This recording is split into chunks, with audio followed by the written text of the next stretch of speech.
The moment I walked through my front door, I knew something was wrong. I'd been gone for 11 days, 5 in the hospital after my knee replacement, 6 more at my brother Gerald's place in Sudbury while I got back on my feet.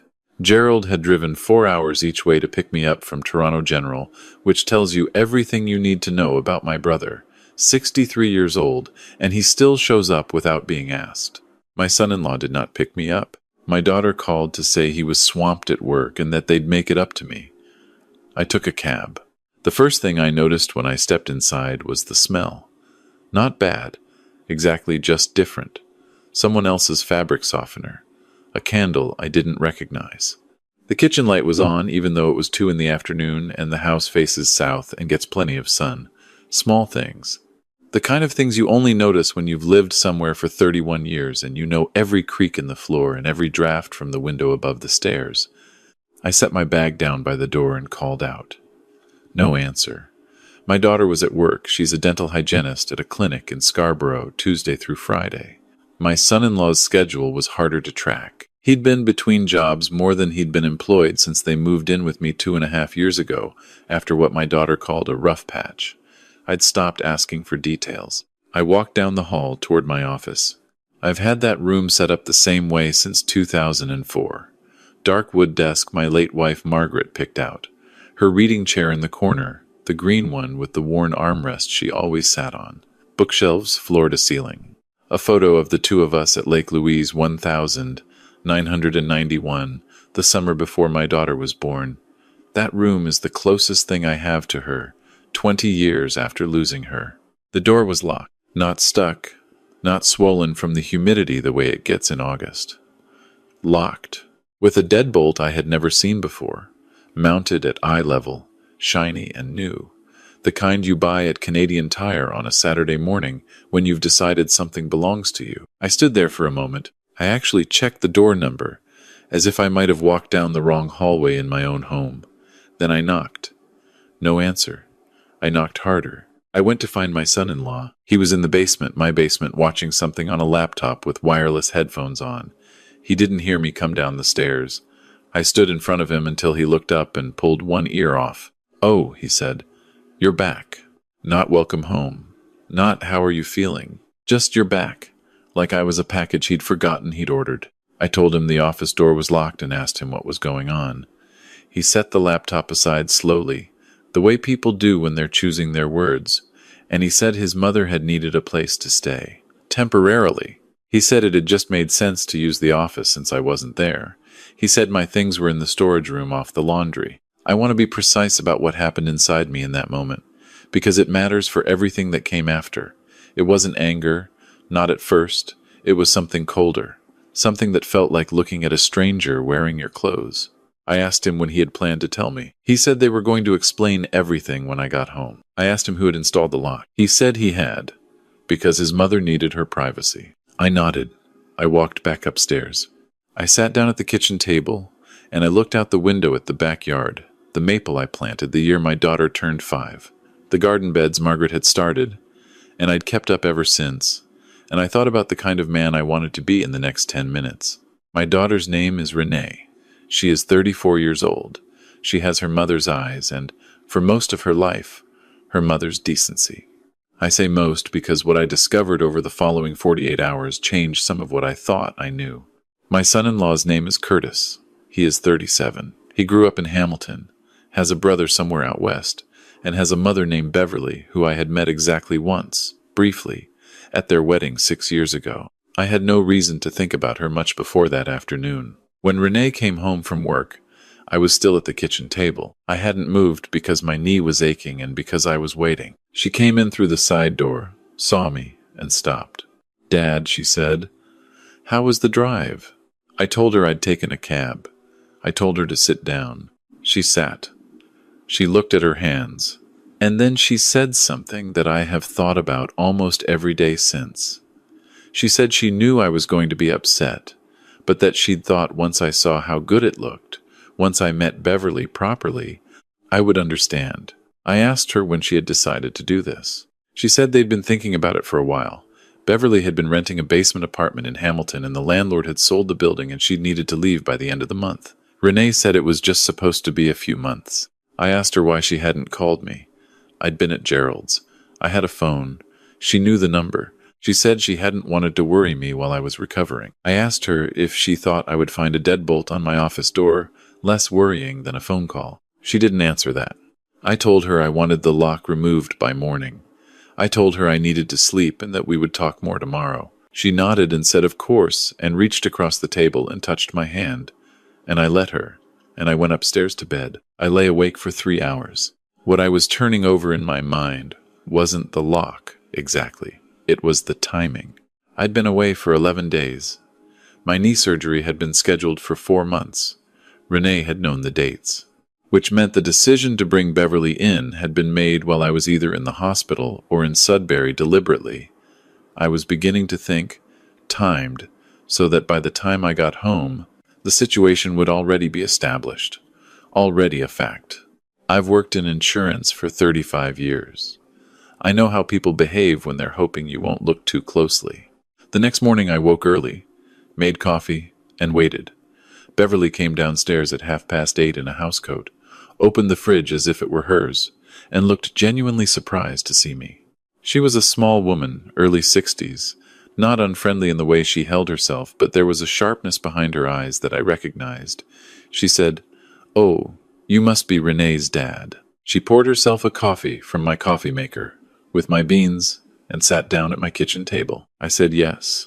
I said I was also the person whose name was on the mortgage. She smiled like I'd made a joke. She said Renee had told her so much about me. She said I had a beautiful home. I thanked her. I asked her what her plans were in terms of finding her own place. She said she was still looking. She said Hamilton was getting so expensive. She said she appreciated my patience. I said I hadn't offered patience. I asked her to have a more specific timeline by the end of the week. She stopped smiling. The lock, it turned out, had not been removed overnight. Curtis had taken the deadbolt off the door, but he'd left a hook and eye latch on the inside, and still had what appeared to be most of Beverly's belongings arranged throughout the room, including on Margaret's reading chair, a suitcase open on the floor, toiletries on my desk. I went to my storage room. My files were there, stacked in cardboard boxes, a few stacked on top of the chest freezer. Margaret's reading chair photo, the Lake Louise one, had been laid flat on top of a box, face down. I stood there for a long time. My name is Robert. I am 66 years old. I am semi-retired, still consulting part-time for the firm I spent my career at. I own my home outright, paid off the mortgage in 2019. I have a good GP, a reasonable pension, a brother who drives 4 hours when I need him, and one daughter. I went back upstairs.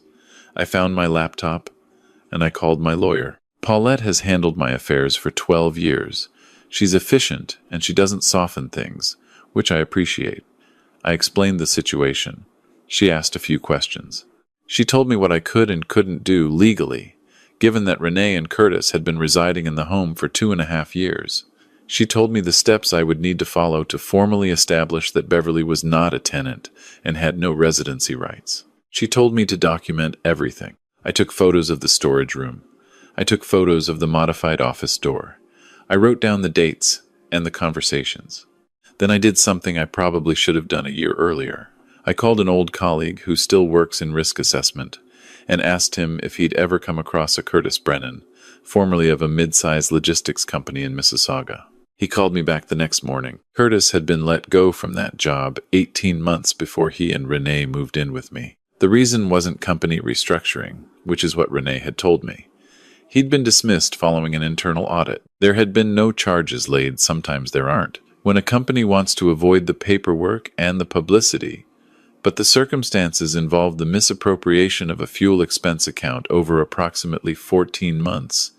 The total was not small. I sat with that for a day. I want to be clear that I don't tell you this to condemn Curtis entirely. People do things when they're desperate and frightened that they wouldn't do otherwise.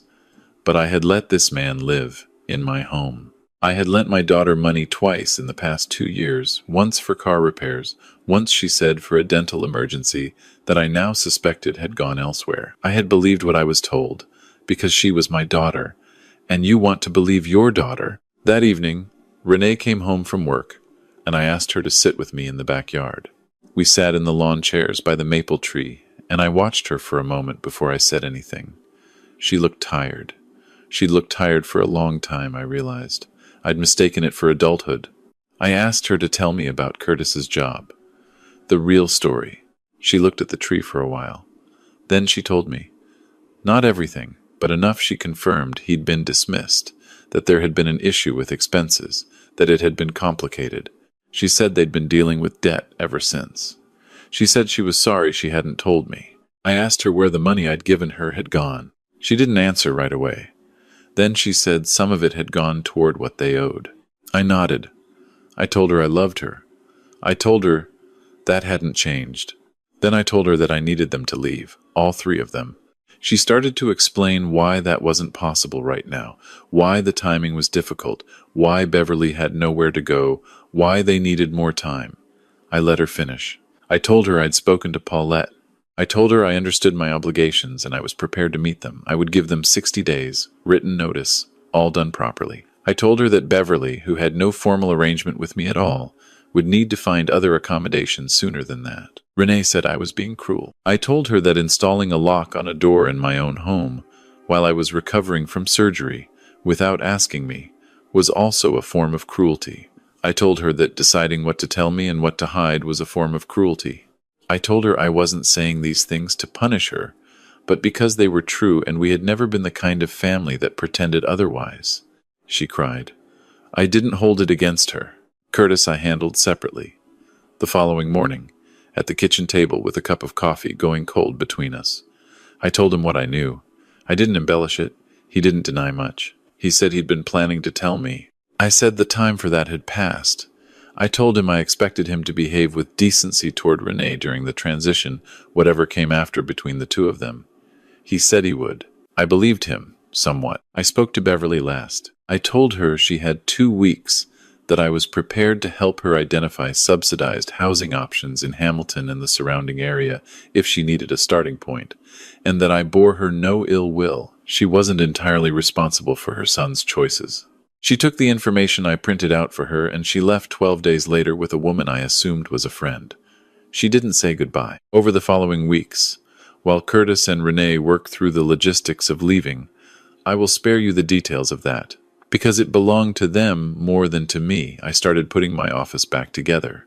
I brought Margaret's chair up from storage first. I sat in it, in the empty room, before I moved anything else back in. The afternoon light came through the window the way it always had. The maple was turning outside. I want to say something about forgiveness, because people always want to know about that part. Renee and I still speak. We have dinner together roughly once a month, at a restaurant, Neutral Ground, which was her suggestion and a good one. She is working through things with a counselor. Curtis is no longer in the picture that ended a few months after they moved out. And while I can't say I'm sorry, I told Renee I wouldn't say so out loud because it wasn't useful to her. The money I lent her I wrote off a long time ago. Paulette redid my will in November. Renee is still in it, not all of it, but enough. I decided she deserved a second chance at being my daughter. I'm still deciding what that means. What I have now is what I had before any of this started. My house, my office, Margaret's chair, and the maple in the backyard that I planted when the world was simpler and which doesn't care, one way or another, about any of the things that happen inside. Some mornings I have my coffee at the kitchen table and I look out at it and I think that is not nothing. It is actually quite a lot. If you're watching this and you've let someone stay a little too long, or believed something because it was easier than asking, I am not here to judge you. I did the same thing. I just want you to know that it is possible to reclaim what is yours, not perfectly, not without cost, but with your dignity intact. That is what I came home to, in the end.